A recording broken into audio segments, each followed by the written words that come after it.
So last thing that we're going to do on this block before we can start putting it together, we're actually converting this over to the adjustable lifters, and with that, they make a little tool that you can use, and it actually locks into the lifter next to it to hold the lifter from turning while you're turning the adjustment screw. But I've had not one, but 2 old timers tell me that this tool sucks. So I'm not just saying that because I'm a dumb kid. I've actually had 2 old timers, one of them being my dad and another being a customer, tell me that this tool sucks. So what we do instead is actually drill a hole in the side of the lifter bore so that then you can take a punch, put the punch through that hole, and it'll go into this slot here in the side of the lifter, hold the lifter tight, and you can make your adjustment. So my plan here is to kind of use the side of the intake surface here as a guide, as well as the oil tube here as a guide. Put our center punch right up against that, and then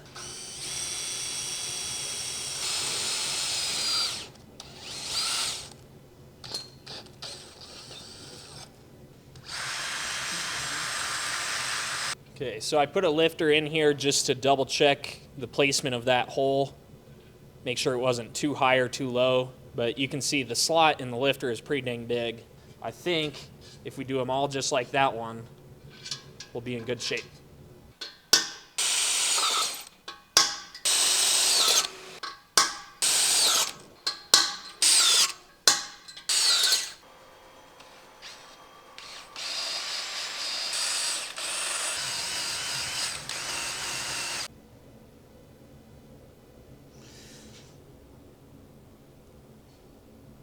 So one of the things that we're sometimes able to do that, we weren't able to do before YouTube is like this engine.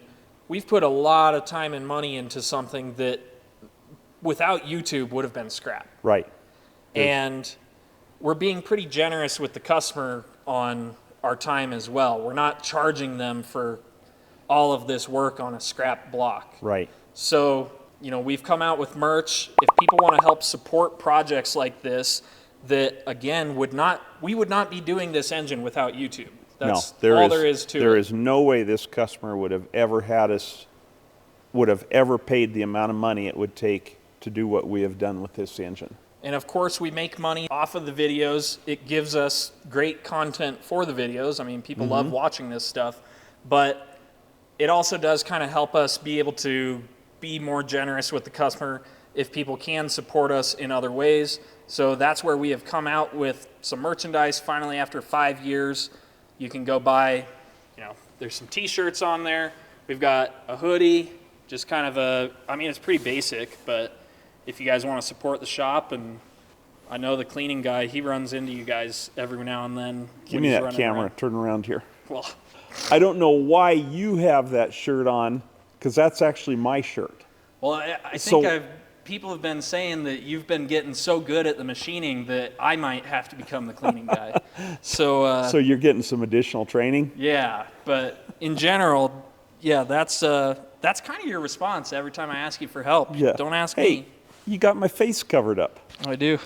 But no, we've just got a couple things out there, and you do run into people every now and then. It's funny because you get recognized. I don't ever get recognized. This is supposed to be your channel. This is supposed to be your thing.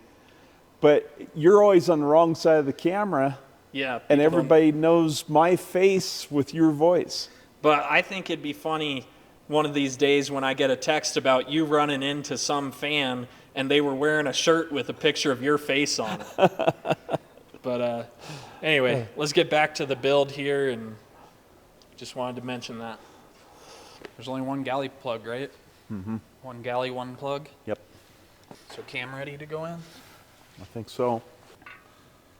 Means we can get at all of them easier. Let's put a little of this kind down in on the fuel pump eccentric. Why do I have to get my finger in there?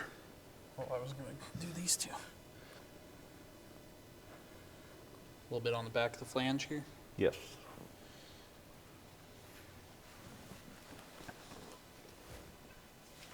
I guess we should kind of do an intro for the people watching. This is the what is this, a 49 to 53, somewhere Yeah. in there, Flathead Mercury 255 cubic inch Flathead V8. This is the one that we've done the crack repair on. We've cut the valve seats, put new valve seats in. It has a sleeve in it, and now putting it together. Yeah, see if we can figure out where all the pieces go. You were saying something about checking end play? Yeah, let's put the timing cover on there. Right there, I don't know as though we have any, do we? No. So once we put the gasket on, how thick is that gasket? 11 thousandths. So if we have no clearance the way that was, we'll have at least, 10 thousandths. yeah. You want me to push or something? Well, that's why let's run a couple of bolts in there, because I think we've got in play even without the gasket in there.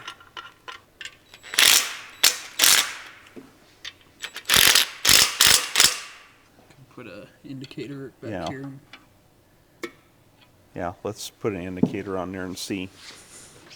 I'm gonna look in the book, see if I can find anything about that. What'd you find in our manual? Well, look at this. It shows all the years down through here, whether it's a 6-cylinder or a V8, 3,000ths in play on a camshaft, but then all of a sudden here, it Says says 7. V8 7. Is that a misprint? What would be different about those years, and we don't know exactly what year this is? So with no gasket, you've got about 6. Gasket's measuring 9.5 thousandths, roughly. So it'd compress maybe a little bit, Yeah. but you're still going to be over 10 thousandths plus end play with the gasket. Yeah. So we'd have way too much in play by the time we put a gasket in.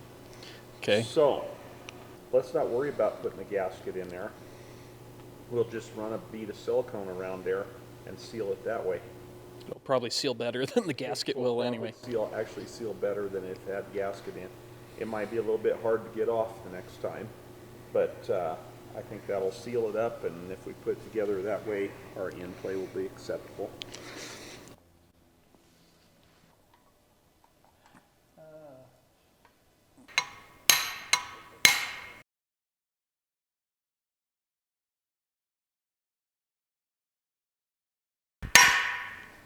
Sounds like that hit bottom. Is it turning? Mm-hmm.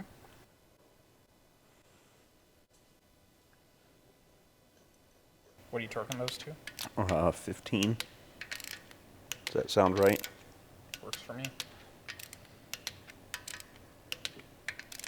And we were saying we're going to put the crank in, see how it feels, and then tackle the rope seal. Yeah, because if we put the rope seal in right now, we won't be able to tell if it's the seal that's tight or the Or the crank bearings. that's tight. So let's just go ahead and put the crank in without any seal whatsoever, see how things feel, pull it back out, put the seal in, Okay. go on from there. Luber it up then. Try not to get it down in that groove where we're going to have to put the seal.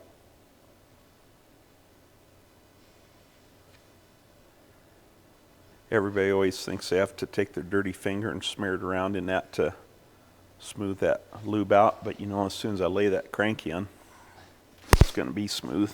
This thing is heavy. Well, it wasn't going to help anyway. Wow. That'll separate the men from the boys. Okay, that part feels good. Yeah, they don't make cranks like they used to, do they?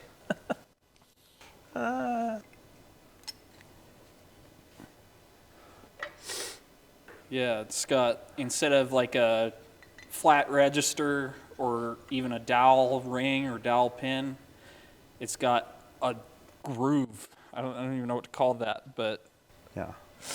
a groove cut in the block and a key almost in the cap to made To it tie in them alignment together, with the- but it's circular shape. I Yeah. would have thought that would have been really hard to machine. There's a couple in the things day. on there. I mean, I can't think of them off the top of my head, but there are a couple of things I've noticed on this block. Well, like the connecting rods, having the Yeah, rod bolt yeah. as a piece of the rod. It's like, man, Has to be somewhat complicated to machine, but Now again, these bolts, when we go together for the final assembly on that crank, they need to have lock washers on the back four. the back 4 bolts. For all our test fitting here, I didn't want to put the lock washers on there and have those chew into the caps every time we tighten them up here.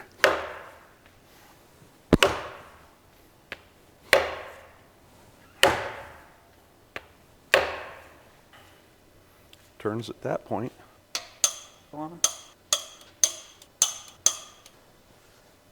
Sometimes when you're not torqued all the way, things don't feel as good as they could.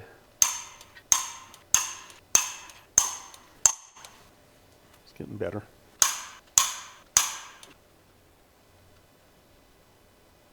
Is it not feeling good?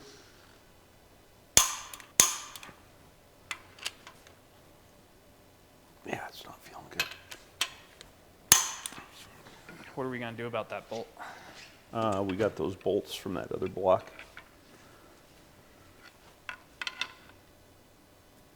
We got a little in play. About 4. Yeah. I'm okay with that. Just loosen all the bolts. And let's take the rubber hammer and tap the caps on each side. See if they'll kind of align a little better, because those caps will rotate like this. Take those 2 clear out.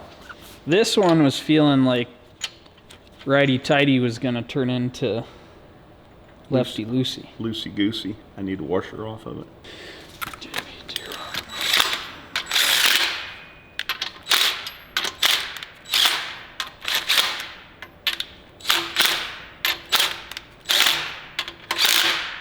Just bump them a little bit with the hammer.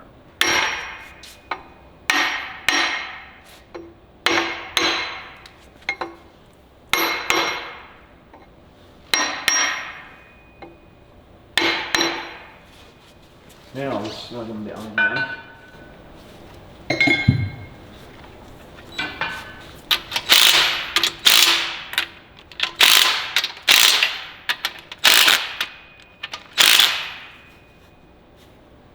Feels okay there.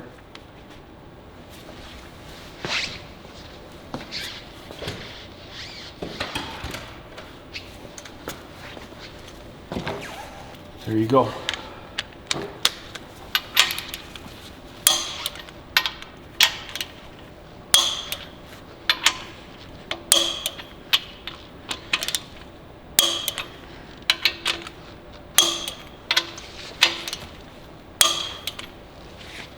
You're okay there.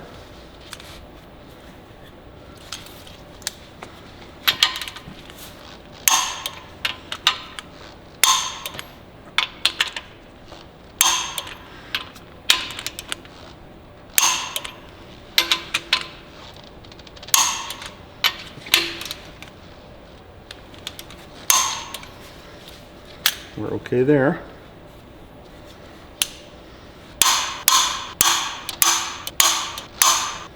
Yeah, we're okay. I wonder if we could roll that rear piece in there without taking the crank out. I would have thought there would have been a little more tension on that seal, but on the flip side, you don't want it so tight that it burns it out of there. That's your judgment call, because I don't know anything about it. I don't know anything about anything, but especially about that. According to the comments, anyway. Yeah. I beg to differ with them, because I think you've taught me a whole lot since you came back in here. Well, let's take the crank back out, and that'll give us a chance to look at the bearings. Okay. And then we'll put that piece in there with some sealer underneath it. How does that look? I would say we probably had that cap twisted that way just a little bit, because it's showing a little bit of shiny there and a little bit shiny over in this corner. So I wonder what the right way to line those up is. Yeah. But when that's on the block without a bearing, You can you can actually Yeah. twist But it the like bearing that. should kind of... And I think that's what we had here, because we're shiny on that side and over here, so we weren't quite aligned. lined. That one's better, isn't it? Yeah. But then it it's has the this, thrust, has so- a thrust on there to line it up.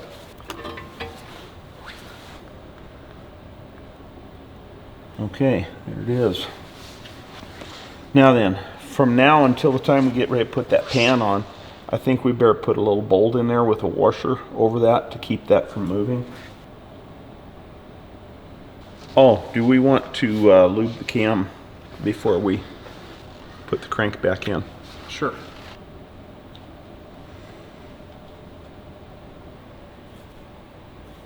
Hopefully between that and some driven braking oil. Everything will go just fine. Yeah. Why is this thing so heavy? There it is. Now this is one of them things. Is this on? Yeah. This is one of them things they've made idiot proof, so you can get the gear on the right way, because the bolts are not spaced Yeah. exactly the same. There we go. You got the dots lined up? Yes, don't I?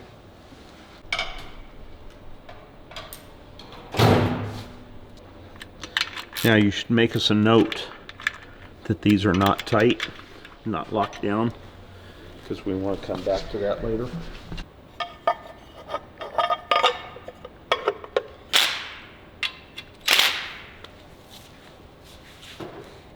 So when I balanced these, I actually went through and numbered, because since there wasn't really a good way to remove any material off the big end of the rod, I mixed and matched everything on rod throws of the crank. I will have to match the correct rod to the correct piston. Okay.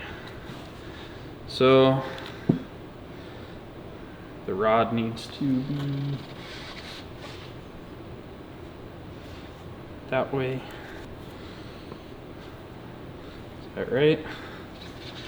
Number 6 over here, pistons forward, numbers are down.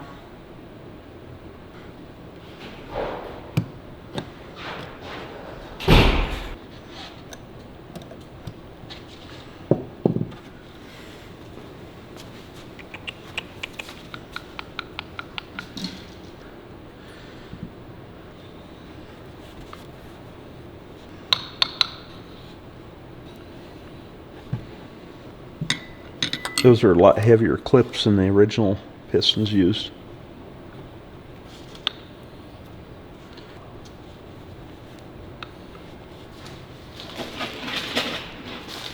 Fit these pins tight. So is the oil ring, is the upper oil ring and the bottom oil ring the same? No. These rings here, yeah, I should be able to see that. The bottom 4th groove ring, which actually goes on at the bottom of the piston, is a cast iron type ring. And I think its function is to actually pull oil up and down the cylinder wall to help lubricate that piston. And they are really stiff. This is back in the days when the rings bored the cylinders for you. Yeah. A little different than modern rings. Then the upper... The 2 oil rings are meant to keep the oil between them. Yes. Like that one's pushing it up, that and then one this catches- one is yeah. still keeping it away from Yeah, the... this ring here, which is a modern day, which is like a modern day ring with the expander and the scrapers, it goes in the upper groove of the piston here. That is what I would consider your oil control ring, but that lower ring, I believe it is meant to actually carry oil up and down the cylinder wall. So if somebody knows, Yeah, tell us what you think about that. we'll have comments from people who claim to be very qualified saying, yes, you're right, no, you're not right. We'll get it both ways. Okay, so when I put these in, I'm going to put that bottom oil ring in line with the pin on that side. I'm going to leave the upper oil ring with the expanders opposite that, and then I'm going to come back, put the second oil ring with the gap on this side and the top ring gap on the opposite side.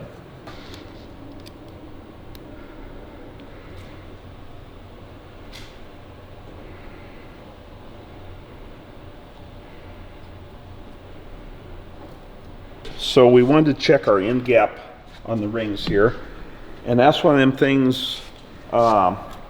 Too much end gap is not going to be a huge concern, but too little end gap and those rings are going to butt together and you'll have catastrophic failure, nothing flat. So I searched around trying to get some idea of the right end gap for this engine. We used to always talk about end gap being 3 to 4 thousandths of an inch per inch of bore in the old days on these older engines like this. So this being a little over a 3-inch bore, if we had 10 to say 12 or 13 thousandths should be plenty of end gap. Specifications I found here from Rebuilder Association talks about 12 to almost 18. And when I checked these out, what I found was my top compression rings, checking with a feeler gauge down in here, has just about 17 thousandths. This is the ring for the top, or I put a top ring in this cylinder, second ring here, and if I check the end gap there with the feeler gauge, I'm right at about 17 thousandths of an inch. Now my oil ring, if I look in my old motor's manual, it talks about, I think, 7 thousandths for gap. Here the Rebuilder Association talks about anywhere from 15 to 55. So there's a huge range on that ring. But if I check here with a 14 thousandths, that'll go in that gap on the ring. I can't quite get a 15 in. I've tried several times here and it just will not go in there. But 14 does slide in there, which is a little bit less than this called for. It's more than the other manual I have over there calls for. I think if we figure 4-inch bore, 4 thousandths per inch of bore, that'd be 12 thousandths. So I think 14 is going to be fine on that, just the way the rings come out of the box. I'm not going to change what we have there. Okay, so all the rings are on the pistons, all the bearings are in, so we're ready to start stuffing pistons in this block.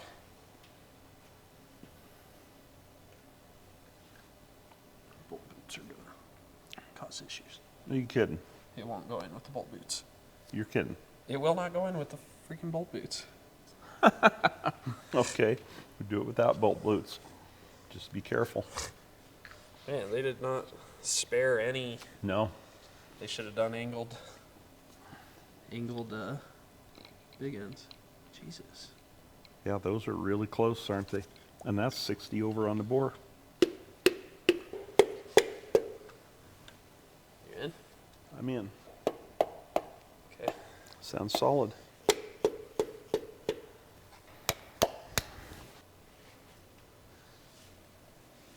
Okay, there is number 1. Which is actually number 2. You really are going to get comments. And number 5. Which is number 1. Way too slow. You would never make it in a high volume shop. We're not trying to be a high volume shop. Yeah, they've got a little side plate. Yeah, and they're actually free enough that when you pull this one front to back, just the adhesion of the oil pulls the next one right along with it, so you know they're nice and free. Yep. Does it feel okay? It feels good. It feels really good. Good.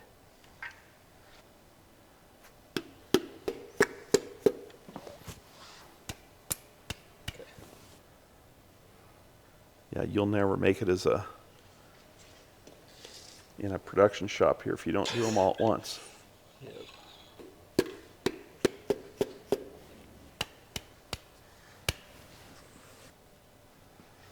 Okay, 2 is the back one, 2 is 4. and then 7 here. 7. How about 6? Oh yeah, it is 6. It's been changed. Here, let's get this one on.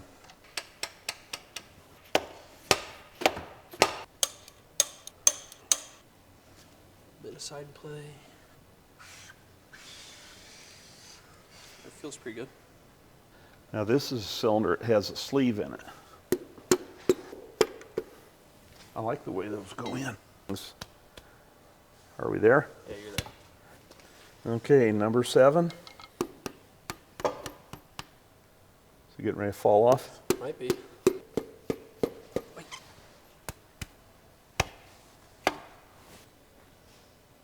So number 3, Which is actually number 6. number 7. Either one of those Which we'll is start actually on. number 5.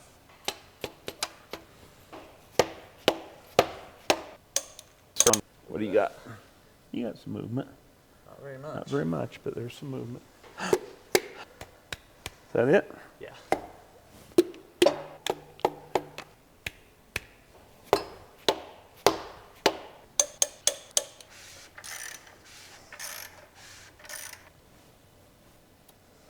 Yeah, they move. Looks all right. Yep. Hey, I want you to point out something else. You see people build motors and they have oil just slopped all over the place, and the only place that oil is doing any good is in the moving parts here. And we have all our moving parts lubed. No mess all over the outside, and if you look at the floor, there's a couple of stains on the floor from something prior, but we don't have even a single drop of oil on the floor. Yeah. That's always frustrated me when I see people building engines and there's just oil everywhere and on the floor and they're walking in it. Bottom end is done with the exception of we need to take all the main bolts back out And put the correct lock washers and everything in. These back 2 journals have significantly less side play Yeah. than the front 2. They've got They- side play, but It's on the edge of being yeah, concerning maybe. it didn't feel quite right. So anyway, I don't know what I was doing, but you looked a little bit closer and we realized that down on the small end side of a couple of the rods, let's see if there's any chance of me getting this camera. I think you could probably see on this one with where I've got that turned right now. Well, you can see here on the, what number rod would that be? 7? Yeah, number 7. Rod towards the front of the engine. It's almost like that piston, the casting is either machined too small of a, too Well, narrow. they're all, you know, every one of these, as I look at them, there's not a lot of extra clearance in there for side play. But this one in particular, I mean, it does not move forward at all. So we're thinking that it's actually up It's already against up the piston against right that, now. and that's what we're feeling up here or down here. It's upside down here. Down here on the rod journal end, because we can pull those rods side to side. We've got side play, but we have to work at it. Yeah. What would that do if we just ran it? Well, what will happen if you have a connecting rod that is up against the side of the piston there, that pushes sideways on there and loads, it doesn't load the bearing square, it loads the bearing at an angle. Kinda. And that can cause you to lose a rod bearing.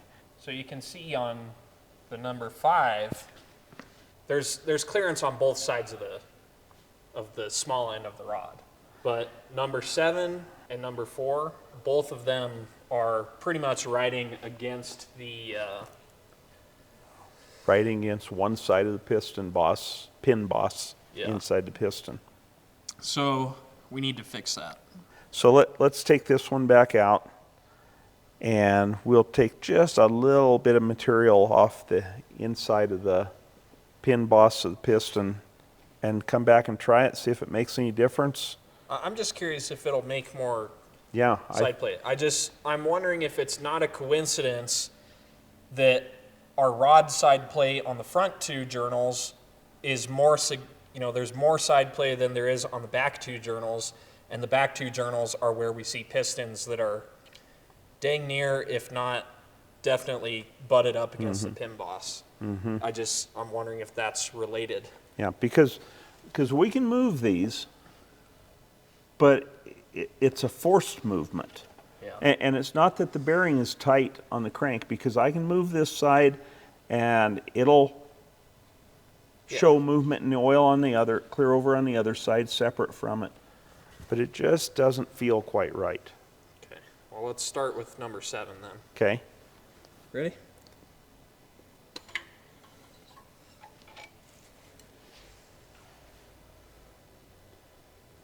Yeah, there's just, they didn't make those to where they have very much, Playing them. yeah. Yes, this is potentially going to change balance, but it's going to be such a small amount, it's not ever going to be noticeable. I doubt you change that 1/4 of a gram, It's something you wish you would have caught earlier, but and that's the trouble. This particular problem, the only way you find it is during the assembly. Look at the chamfer on the edge around the pinhole there. There is no chamfer on that upper portion there. I wonder if that's where it's hit. bumping. Yeah, Could be. because it's just a rough casting. In fact, I can see a shiny spot there. Really? Yeah. There's just a little tiny spot. It's at the bottom the way the camera is pointed right now, but it's actually towards the top of the piston. There's a little tiny spot on that pin boss where it's a little bit shinier.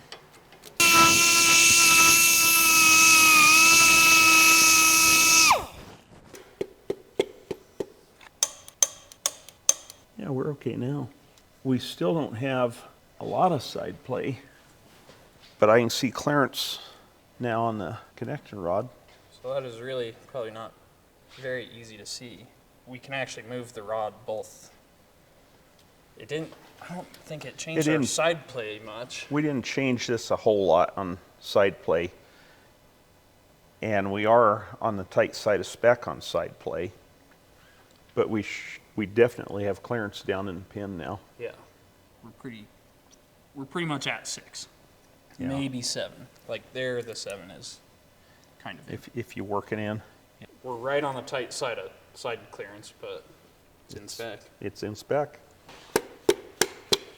Those pistons with them really heavy, fat rings like that, it's unbelievable how easy they go in. It is surprising. But the ring doesn't flex any. You know, it doesn't try to Doesn't twist or anything. It doesn't try to. Yeah, it stays square in the groove. Yeah. Where those little 40 thousandths rings are like a piece of baling. Well, they're even smaller than a piece of baling wire. Yeah.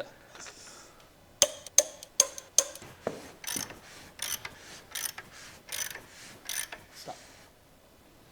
Cool. Now the real test is push that from that end there, push it forward. Does it move a little when I do this? Yep. It does. We didn't have that before. You just bent it. Did I? Probably. Oh, what a dick around. Yeah.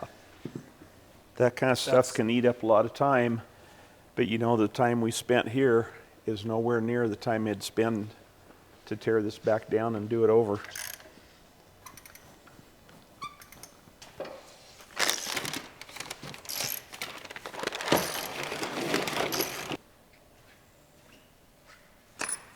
God, I hope not. You actually have to assemble the valves and the guides and everything before you're in the engine. Right. I don't know how to explain it. You make it as an assembly and then put it in the block. Yeah. As opposed to putting the valve in the head and then assembling the spring and so on. Yes. So what do you got there? These are the valve stem seals, but they're not really a valve stem seal. It's a valve They're guide a seal. guide seal Right. that seals the guide into the block. Well, it's just an O-ring that goes on that groove in the. Yeah. Okay. And they're rather stiff. And from the factory, they're only on the intake?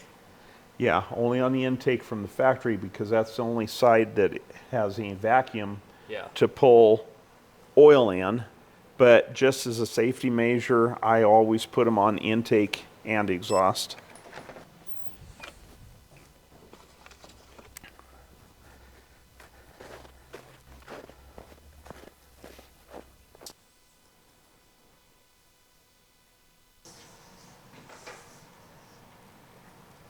We've got the factory style retainers, factory style springs, SBI keepers, SBI valves, SBI guides. Yes. Let's see if I can spill all of these. That might make it a little more entertaining.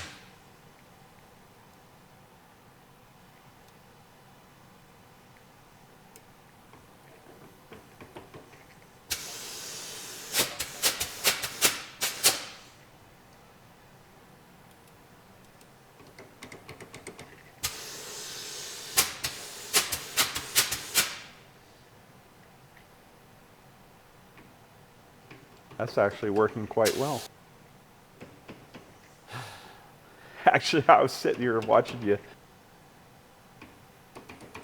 Same bowling tee anyway. Yeah. Or is every bowling alley?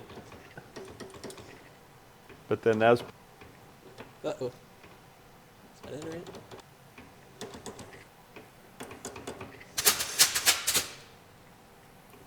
oh, you Dang lost it. one.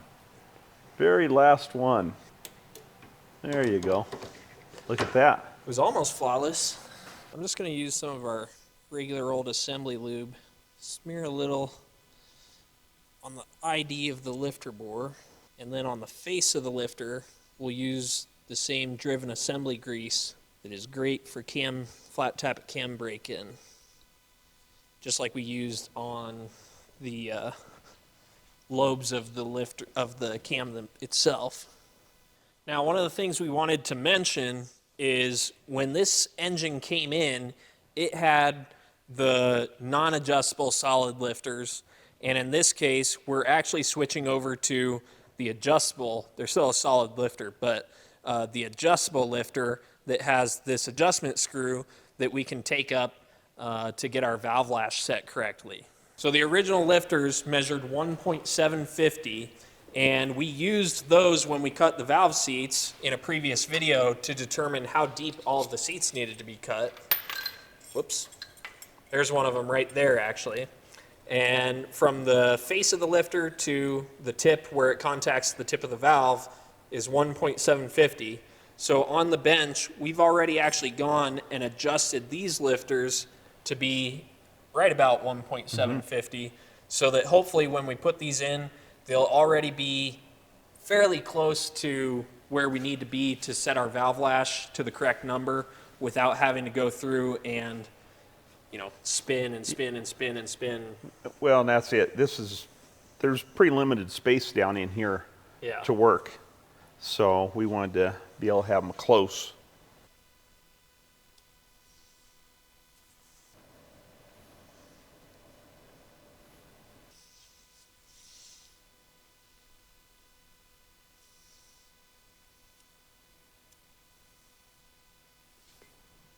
And SBI does sell new retaining clips as well, but We didn't order any because the old ones were perfect. perfect condition. I wonder, should I twist those clips a certain direction or just put them It doesn't make any difference, and as long as it's not such that they get in our way for anything else, it won't matter. Okay. Oh, jeez. Okay.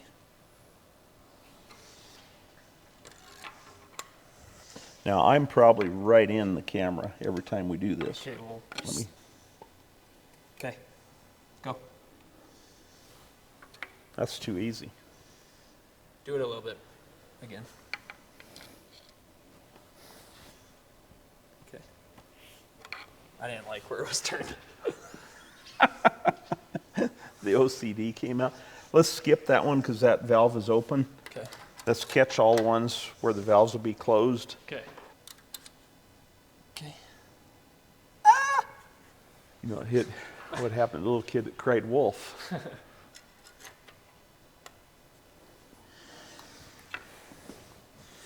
So now, if I turn the crank a little bit,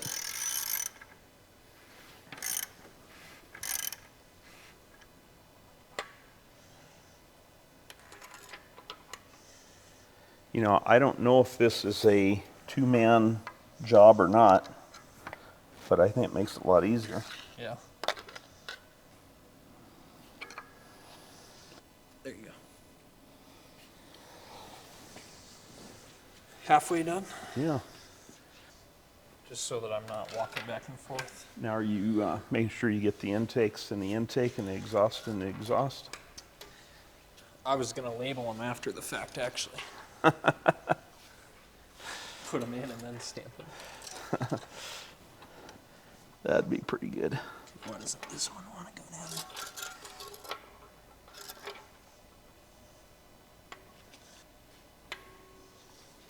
Okay. I'm good. I'm good. I'm good. I'm going way more than. Okay, I didn't know you were. I didn't understand. Okay, we got to skip one. Okay. I don't even know why I have a left hand, because it is so useless. Why are you that way? I don't know. Okay. Okay. Okay. Okay, so now turn the crank a little bit. Got it? Okay. That it? Yeah.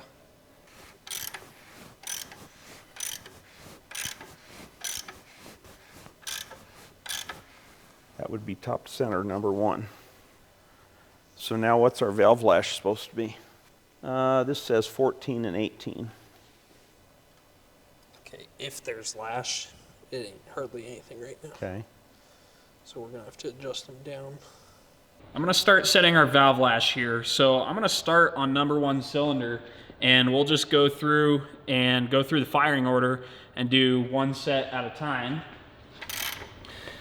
Right now, intake valve is open. We're on the intake stroke. And I'm just gonna bring the piston up to top dead center. And right there, now we know that both the intake and exhaust lifter are on the base circle of the cam. And that's where we need to be setting our lash. We've got our old motor manual here. And we can see that for all of these, 50 to 53 flatheads here, intake lash cold is 14 thousandths, exhaust lash cold is 18 thousandths. You recall earlier we drilled holes in the block, and that's apparently, reportedly, an easier way to do it, but I'm gonna try this tool out. So the way this works is it kind of goes down in. Yep. So it's down in the hole in the top of one of the lifters over here, and then kind of to the side right there. Let's see if we can get a light in here. It actually doesn't seem too terrible, other than the fact that it makes it kind of hard to get on the wrench here. So right here, I've got a 14 thousandths feeler gauge and a 15 thousandths feeler gauge, and they're on the intake. My 14 will slide right in, and my 15 will not go without being forced. And if you force it, you're probably actually kind of opening that valve. So I'd say we're good on the intake side. So I'll pop that tool out, and we'll grab the tool for the opposite side. We'll have to turn the lifter a little bit here.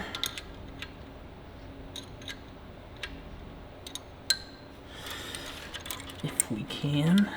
I'm going to grab an 18 thousandths and a 19 thousandths.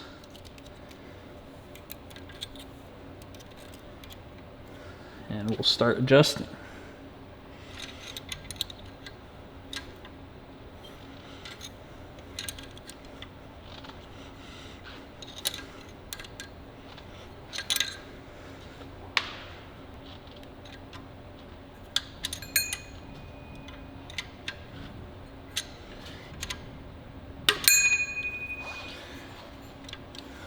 I'm gonna say on that one, it is kind of a pain. Maybe the old timers do know what they're talking about. So let's make it easy.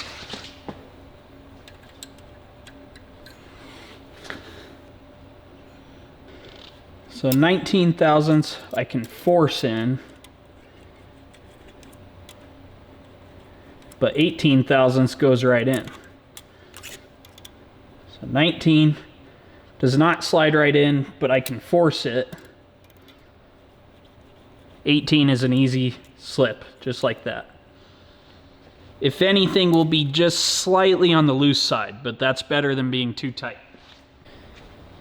So now, it's pretty much as simple as running through the firing order and repeating on the other 7 cylinders. Just cranking through these on up to cylinder 6.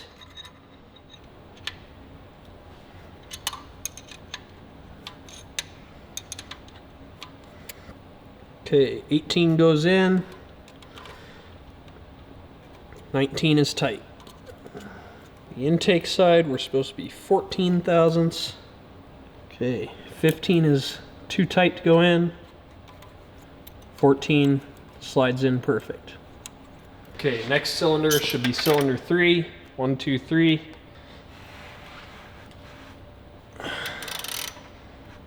Okay. Okay, right there, 14. 15. Does not. All right, 19 is tight. 18 goes in. So we've got all the valves adjusted. I mean, the majority of the motor's assembled at this point, Well, at least the moving parts. Yeah, the moving parts of the motor, we just have all the covers and everything put on. I set the head on with, you know, just no gasket, and I know the pistons are, or Okay. at least I'm 90% sure it's the pistons, not the valves pushing up against the head. Okay, Our head gasket is listed as being 57 to 67 thousandths thick. pretty broad range. Oh yeah, broad range, but we'll go Well, on the side of caution and call it 55 or measuring it not compressed, aren't we a little better than 60? 65. So it probably is 50, 60-ish. Yeah, 60-ish compressed. Okay, but we were gonna stack some feeler gauges up on either side and then put the head on and roll it over and See how much clearance we have. on the valve side. Okay. anyway. Well, if our gasket compresses to 60, do we want to have 40 thousandths between the piston and the head when it's together? Probably rule of thumb somewhere Yeah. in there. Yeah. So if our gasket's 60 thousandths, let's put, you want to start with a 20 Yeah, or thereabout? So what is that one? they're both 20s. Both 20s? Okay.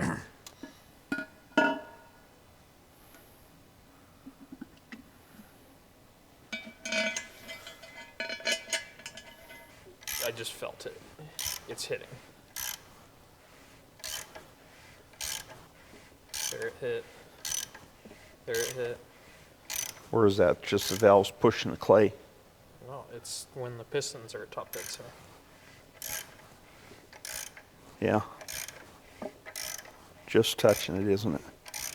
Well, let's see what we've got for clearance with the But valves. that kind of, we're going to be right at, if it's just touching here with 20, we're going to have 40 more than that. So theoretically, there should Yeah. be enough Yeah. piston clearance. And the thing is, like, you got miles there, I think. Yeah, we never even hardly touched. Well, it did. It flattened it just a little bit. We have a lot of clearance on the valves.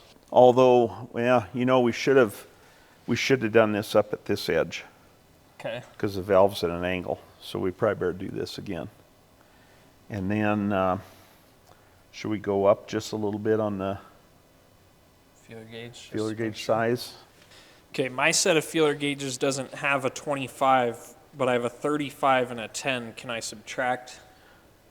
Yeah, stack the two together. Okay. Put a 35 with a 10, but put the 10 underneath, Okay. and that way it'll subtract from it. That's what I thought. Can't believe he's my son. I learned that in engineering school.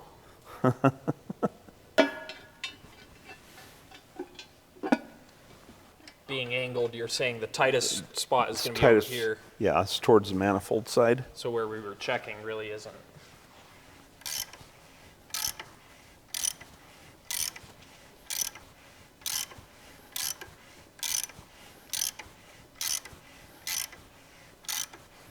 Okay, I didn't feel like anything hit. Stuck down with silly putty. Okay, on the valves, I'd say we're good. You're gonna have 40 thousandths more. Yeah, because this side here of the valve is what's going to be the closest, and we've got all kinds of clearance. That one pushed out of the way, but I'm sure it's the same as the others. Yeah, we're fine on valve 2 head clearance.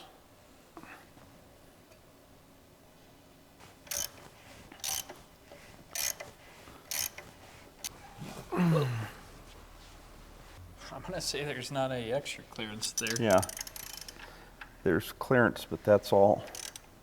Clearance with 25 thousandths in here, but nothing extra. Yeah, So we're gonna have at least 30 to 40 based on the advertised gasket thickness. yeah. 40 is probably where you should be. 30 on this application is fine. Probably be absolute fine. Okay, see what that feels like. That one's hitting. I can't. Tight. Yeah, I can't go.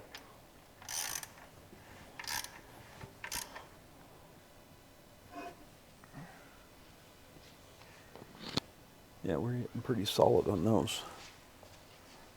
Let's try 10 more in it, or what? I don't know.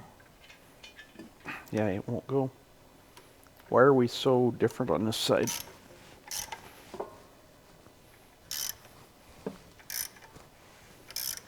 It's lifting quite a bit. Wow. Okay, so we've got 60 thousandths in here, similar to our gasket. You probably can't even see it, but a little tiny piece of solder About in it. each. About an 1/8 inch long piece of solder in each one, held on there by a little bit of assembly lube so it doesn't just roll off. Okay, because we're trying to figure out how close actually are we, not just, but we don't know how soft your solder is, if it's soft enough to. I'm a little bit leery that the solder is a little stiffer than it should be. I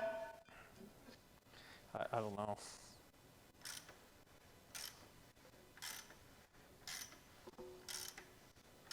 Can you feel it?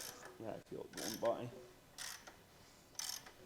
That actually smashed it pretty well. I don't know. Did it turn over hard or did it? Oh, I could feel it going past that. I don't know how tight to squeeze it. Squeeze it down to 10. So you say 25? 23, 30, 22, 20, call it 18. Okay, so it's been probably about a week since we were last filming on this, and I don't remember what we had talked about in the video, but long story short, we're going to be right in the realm of 40 thousandths piston to head clearance on this bank with our composite, wherever our gasket went. But on this side, we were going to be like 20 thousandths clearance. Yeah. Which is questionable, but probably would be okay, but it probably would not breathe right if nothing else. Well, I actually have heard conflicting reports on that since that time. Yeah? I've had some people tell me if the head is too close or the piston comes too close to the head, they won't breathe right. And I've had other people tell me they'll just run that much better. Yeah. Well, So you tell us. yeah. I don't know what to think. But we just honestly weren't quite comfortable running it that tight. So we considered, it looks like Cometic makes a gasket, an MLS gasket for it. It's like $200 and a 4-week lead time. Yeah. And that gasket would be in the realm of 80 thousandths thick instead of 60 thousandths thick and would get us our extra 20 thousandths. Yeah. But it's so much money We've and already put way too many $200 Parts. in this motor. yeah, in a motor that may or may not last. Yeah. So I reached out to Hussey Performance, who does copper head gaskets, and these are actually meant to be used with a fire ring and receiver groove, combination between the block and the head. As a standalone gasket. Yeah, See? if you're Okay. using just a copper gasket, it's supposed to have a receiver groove and or O-ring, which obviously we can't do in this at this point. But we had them make us up a 20 thousandths shim, copper shim, that we're going to use and Along with the stock gas. along with the stock gasket and hope it works. Yeah, it should work. I don't know why it wouldn't work. I mean, I know there's other engines that they make a steel shim head gasket or Way higher compression than this one is, and harder use that they make a shim gasket for, or they make shims, head saver shims yeah. for when a head has been machined too far, which is what we're dealing with on this. Yeah. We decided that maybe this bank has been machined maybe 10 thousandths shorter than the other bank. Maybe it's kind of, You're gonna have to look back through the video we did on this when we surfaced it, yeah. because I kind of remember maybe one side was shorter than the other, but it's a stock motor, so we didn't worry about it. Yeah. And maybe the head, it just so happens that the head on that side has also been machined more. Yeah. And that's where we're getting an issue. So anyway, he actually sent me the drawing of the gasket that they had on file, and I 3D printed. This is kind of funny. You thought this was... Yeah, I thought that was kind of neat. I wanted to make sure that it was the right gasket. I mean, I compared all the holes and everything, but I 3D printed a section of it to lay on there and make sure that, yeah, it does look, that looks correct. All our valve reliefs and bore size, everything looks correct. Yep. And compared that to the stock head gasket and said, There we are. sure enough, it looks good. The only difference was these water restriction holes are quite a bit smaller than most of what our gasket has. You can see ours are in the range of maybe a 1/4 inch diameter, and those are only about 100 thousandths diameter. So I did ask him to open those up, and he did go ahead and open all of those up to that 250 or somewhere. I don't remember exactly what I told him, but somewhere in there. But and they sent these out to us for free. David apparently watches our videos. He had messaged me on Instagram a couple years ago and said if we ever needed a gasket to reach out. And I thought, hey, here's a situation where we're trying to fix something. We can't find a thicker head gasket that doesn't cost an arm and a leg. You know, they can do a custom shim. They can do any thickness you want. So we had to make us a 20 thousandths shim for that side. So should we Let's try it. try to put it together? Let's try it. We're curious what their opinions are on what kind of sealer you should use on a stock style composite gasket like that. I'm not sure, you know, this is Felpro gasket. Usually Felpro gaskets are the Felpro blue you put on dry. This is not one of their blue gaskets, so we're wondering if it'd be a good idea to use a copper coat sealer. When you get the instruction sheet with this gasket, it says if you have they're doing these for top fuel dragsters, not stock flathead Fords, but they did state that if you have a block that has water passages, because a lot of those blocks are billet and don't have any cooling passages, but if you have a block with water passages, they said either use copper coat or a thin bead of silicone around all of the water openings. So try just the copper coat. This thing has so many water passages, I think we'd almost be silicone everywhere if we did that. Well, yeah, because every bolt kind of is one. And I think we do just the copper coat. okay. Let's see what that does for us. Okay. So are we going to copper coat the copper gasket and copper coat the actual gasket? Let's copper coat one side of the copper gasket and lay it on the block. Okay. And then let's copper coat both sides of the composition gasket, lay it on top, and then put our the head on. Does that make sense? Yeah, makes sense to me. Okay.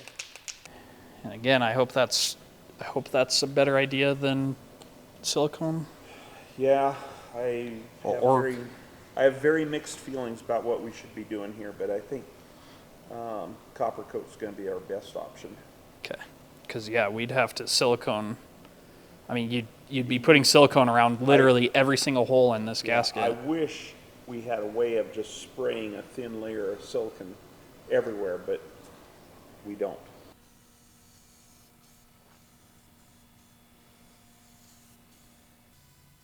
Is that good enough? Probably so. Nothing. I'm just kind of waiting for you to... Okay, I'd say that's pretty much in place. Well, it'll be funny because actually this video will probably come out before we ever try it, before we ever run it. I was just going to say it'll be funny to see if all the comments telling us that it won't work after it's already worked, but or vice versa.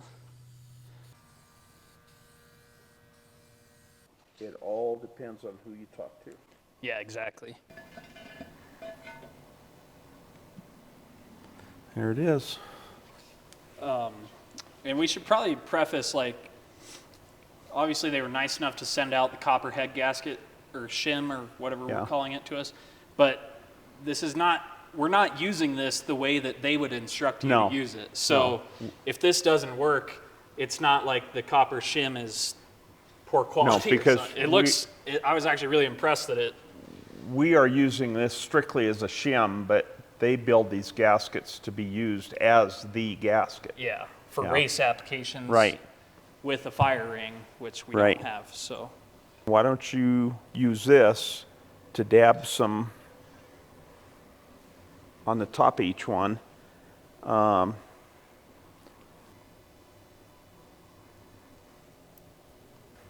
Does it actually move any? Not much, unless I've got it. I've got all these loose at this point still, so. Probably not much movement there, but if we were going to have any movement, we want it this Yeah, way that to way. What size are those?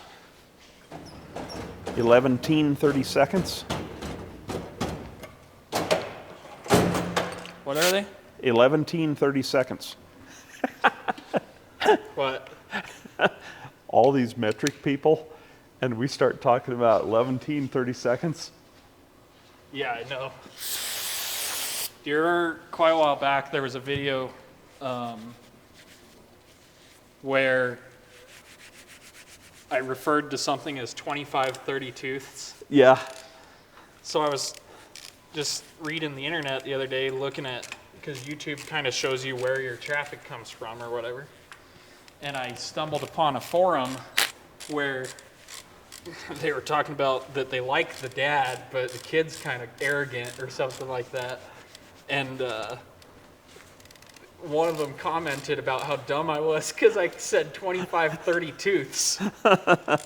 Like, it's a freaking joke, man.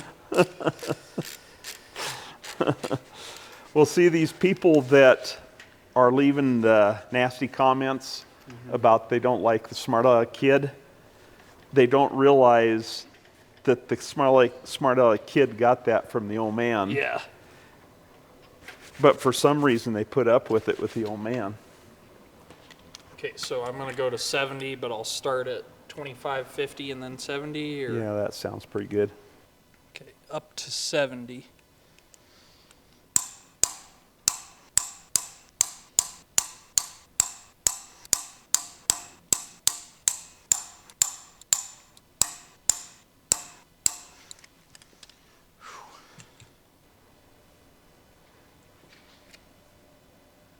Now you done it.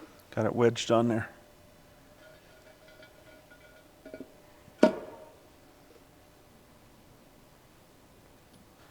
Well, I hope somebody out there will tell us whether we use the right product here.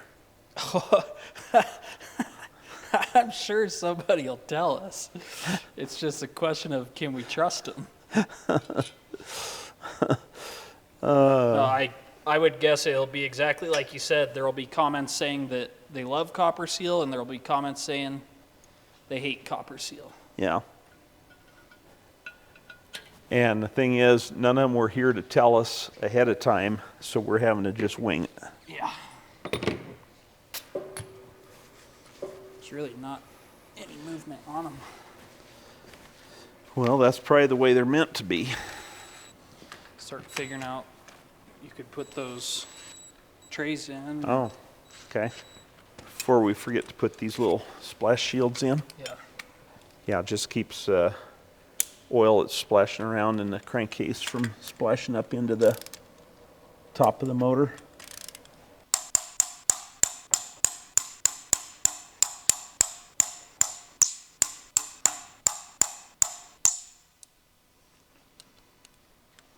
Putting the lock washers in.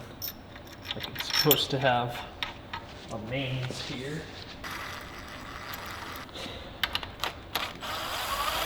Now the front cap does not have any washer at all.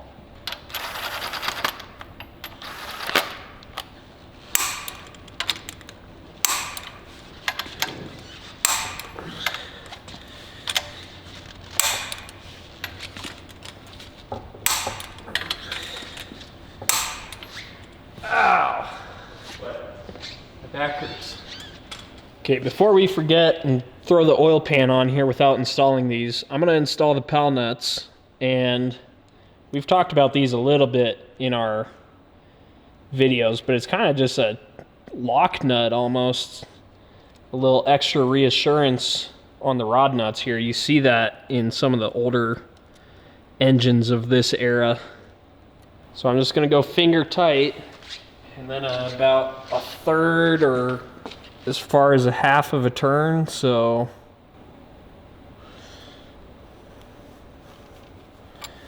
about like that. Personally, I think they look kind of goofy, and I don't know if they actually do anything, but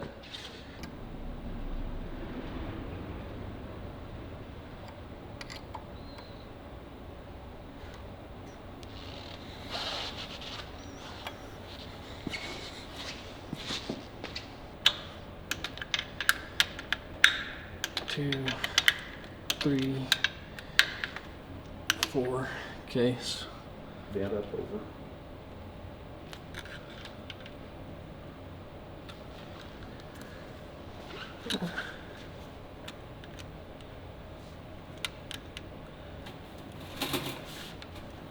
Okay, 3 of these look really nice. One of them is kind of questionable. The bottom left one. Take a look at it. Okay, so I think we're ready to put the timing cover on. I've put the rope seal in here and trimmed the ends of it, so it'll sit pretty much flush.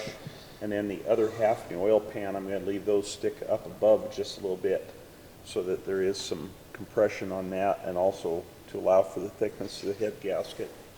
Head gasket? Or, yeah, head gasket. Oil pan pan gasket, yeah. So we want to put just a little bit of lube on that seal itself. This is a thrust surface for the camshaft. We want to make sure it has plenty of lube on it. We had a little bit on there, but we'll put a little bit more. And as you recall, when we test fit all of this, we decided we would not use a gasket in there, because we've evidently the end of the cam and this cover is probably worn. You know, imagine that after all these years. But anyway, we determined if we put this on without a gasket, we have about the right amount of end play in it. So let's just run a bead of silicone sealer around here. A little bit of that goes a long, long ways. It's going to have to compress this seal as that goes up in so that this lip can fit up in the machined area of the block here. Yeah, it's kind of an interesting locating design. Most stuff nowadays has like a dowel ring or a dowel pin. Okay, now take your rubber hammer and see if you can bump that. There it goes. Didn't it? Yeah, sounds good. Okay, it's finger tight. Oh yeah, that's down in exactly where it needs to be. The guy who put that pointer on there like that is kind of a dick. That does kind of stick out there ready to get you, huh?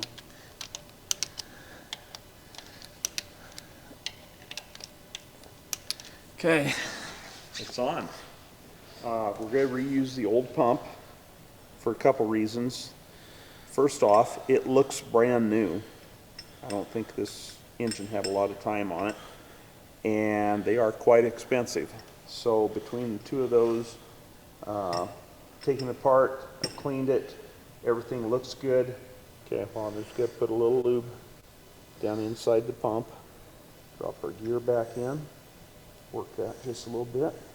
I have a new gasket here, and the cover is laying here. Okay, I'll have to tighten those up. Feels real good.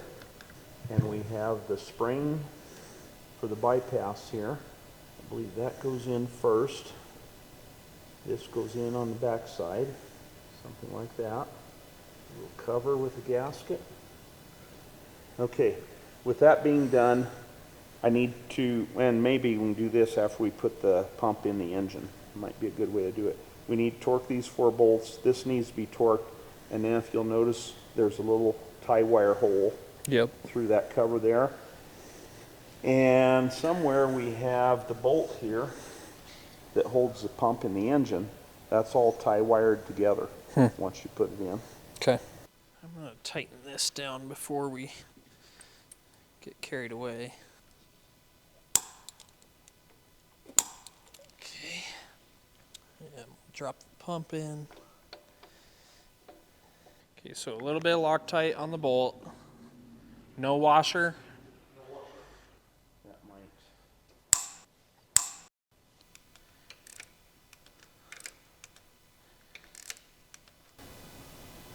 That probably is a little heavier wire than is intended for that, but it's what we have. Okay, well, whatever you're doing is making it harder, not easier. I'd pull it and give it one more twist, and I'd call it good. Because otherwise you'll end up making it break. There you go. All that good? It's fine by me. Oh, bitch. My finger was in the back of that. Look at it. Owie, owie, owie. That's how you tell good players from bad players. What do you mean my Chinese pliers are bad pliers? They were free. That's the only thing good about those. They were free. Ooh. That'll be a blood blister. Yeah, it is. Got me good. There, will that work? Sure. I'm sure there'll be plenty of comments about that. Well, there'll be the old timers that know exactly the way you're supposed to do that. But at least we knew that it's supposed to have that, we knew it was supposed to have a tie wire on it. We just don't know how to do tie wires. Paid for that one. Must have. 6 pounds. Is that good enough? It's got Loctite on it, so should be. I think we are ready to glue the pan gasket to the block. Again, I'm not happy with our gasket here. I wish this had a good, solid paper gasket, but we're dealing with this cork gasket. So on the ends here, I don't know if you want to move to where you can see that. Just hold it. I didn't want the gasket to be in between the ends of our rope seals. So I trimmed it so that when this is on there, it'll be right to the edge of our rope seal. And then I left our rope seal on the pan side a little extra long, so it'll take up the extra gap here. Same way on the back side here. I trimmed them back. And we'll glue these in place so they don't move on us. And then I think right at this edge, I'm going to lay down just a tiny, tiny little bead of silicone sealer. Yep. In there, and hopefully that'll seal this up as well as they seal.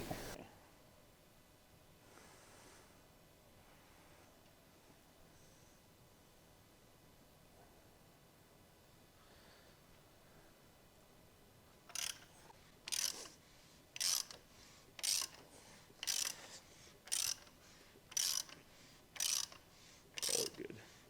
Call that good? Yep. Okay. So this front seal, I've got it pushed down into place and have trimmed it so it protrudes just a little bit above the surface of the pan here, because the seal down here is cut pretty much flush. So this one will protrude to allow for the thickness of the oil pan gasket Head- and head gasket, yeah, and give it a little compression. Same way with one here at the rear. And with that, you see we've cut the pan gaskets themselves so that they do not protrude into the area where the seal is. And we've glued those in place so they don't squish back out of there. And I think I want to use just a little bit of silicone sealer right here at the corner of each one. Hopefully. So I don't know if we've mentioned, but since talking earlier in the video, we've decided this has got to be more like a 1951-ish. Yeah, there's some things we're finding here that give us the impression.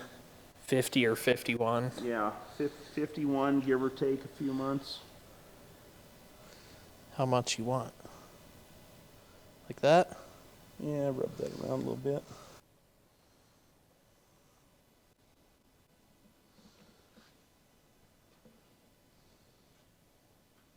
Okay. I think this engine, didn't we determine the last time it had been done at one of the big rebuilders? I don't know I that. don't remember. I don't know if we knew that necessarily. But, I just know we knew it was done late 60s based on the bearings.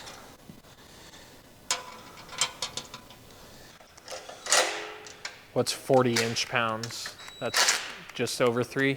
36 would be 3. You've got to already be tight with Yeah, I may already be there. You know, I've seen people that engrave their name and stuff inside the oil pan and dates of when they worked on it. We could have engraved our YouTube channel. Yeah, that'd been good, huh?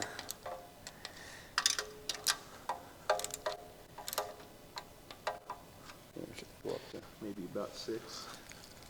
I can see the gap in the front of the pan there, and our seal has come together between the pan and the timing cover.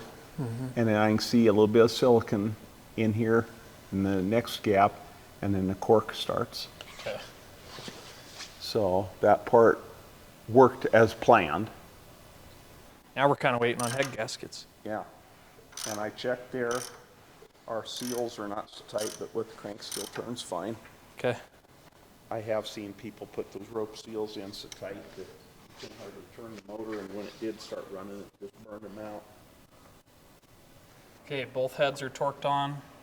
Those little trays are in. All the valves are adjusted. Yeah. Are we ready to go on with this? I think we're ready to go on. How many bolts are there? 1, 2, 3, 4, 5, 6, 7. Assuming welded up at the factory, right? Yeah. I think that's probably a casting that wasn't quite right at the factory, so they had to fill in a little bit with nickel. Look at the little Blobs of it. blobs of it that came down as they filled it. Okay.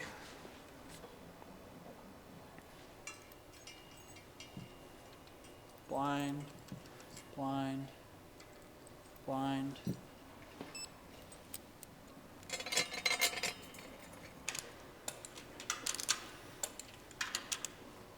Okay, since we are going to run this on the dyno stand, we don't want to put any thermostats actually in, but we need thermostat housing on there. So I'm just going to run a bead of silicone sealer around here to mount those with. Okay, so water pumps, you're gonna do just a thin coat of Hylamon? Yeah, just for fun.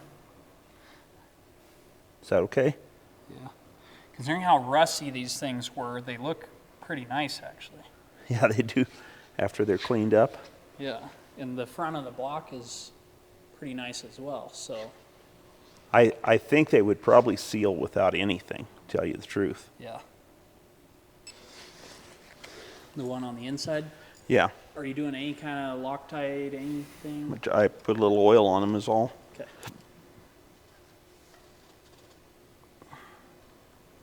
But you're the expert, so. No, just asking.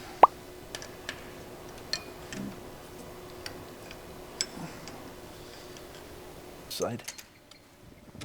Pulleys in the way of me on this side. This one's bigger though.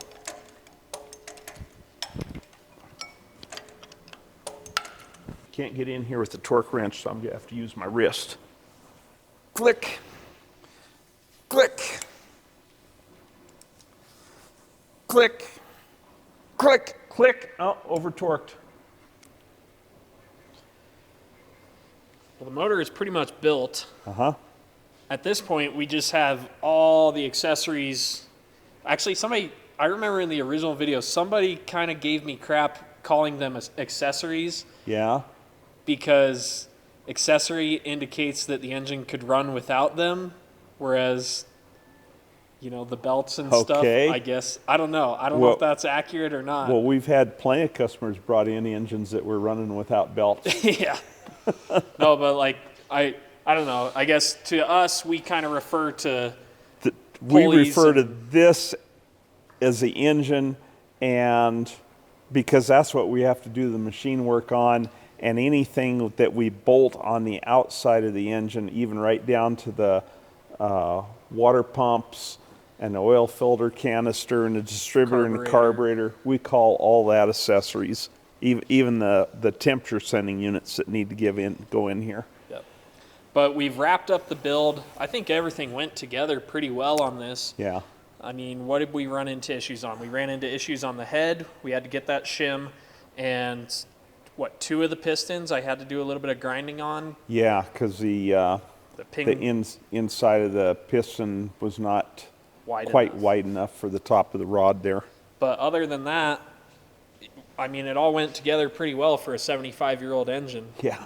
I mean, we weren't digging around too much for parts. But from here, our plan, we got to get that Chevy off the dyno. Speaking of which, you did pick up a new tractor for that. I did, but don't tell Mama. Don't tell Mama. In spite of, we parked it right in front of the house, and she has not said a single word about it. It's just one more orange tractor. I don't think she knows the difference. Nope.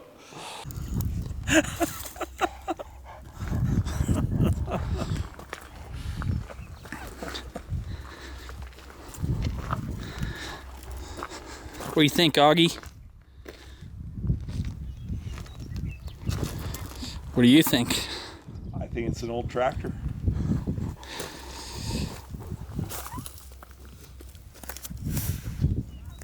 But we're going to see what we have to do. I'm hoping we can get this actually coupled to the dyno so that we can put some load on it. But we have to figure out, because it has kind of a unique bell housing situation that doesn't really match up with our motor plate on that dyno. So it might require some fabrication that we may or may not have time for. But other than that, either way, we're going to run the engine. So we just have to get all these accessories back together. And we went to the parts store today. Let's see what we've got here. We've got a new set of plug wires. We've got an oil filter. We've got spark plugs. We've got thermostats. And we even found what is called, where is it there? Ford green paint that I think is the correct color for some of the Mercury engines. And our customer did specify to us that they'd like it to be green this time instead of the red or the red-orange color that it was when it came in. So and there's been some, we're really not quite sure what year this is, but we've kind of settled on it being a 51. I think it's a 50 or 51. Yeah. Maybe 51 plus or minus a few months. Based on the water pumps, based on the type of rear seal it used. I don't know, there were several things along the way here that kind of led us to believe that that's about what year it was. And you the stamps here that are supposed to indicate the year, originally I saw this L, and I think L would be 53. Okay. But there's also an M here that I think would be 50. I don't remember for sure. It looks like K2 M and then L9, but I'm wondering if that 9 is just in a box kind of like this over here. So That the L is part of the box instead of an it's actual not it's letter? not a letter. Okay. But anyway, that would kind of indicate like in that 50, 51 range as opposed to being a later one. When it came in, it was that kind of reddish tangerine color. Yeah. But again, it had been rebuilt somewhere along the way, so that's Yeah. possibly where it changed colors from Yeah. being Yeah. green. This may not be the exact right green, but it's close. Close enough, and I It's think what we can customer, find. yes, what we could find, I think customer will be happy with it. It's not going in a car that's in numbers matching original thing No. anyway, so all in all, it doesn't even matter, but it's mostly for looks. Yep. So everybody needs to stay tuned. The next video on this is going to be running, Yeah, or not running. whichever happens. Hopefully running, but possibly not It'll running. either be running or it'll be a sprinkler. Yeah, yeah. See what this head gasket situation does, and I guess the crack. That's the bigger. Yeah. It'll be spurting out the exhaust. But anyway, like and subscribe. See y'all later.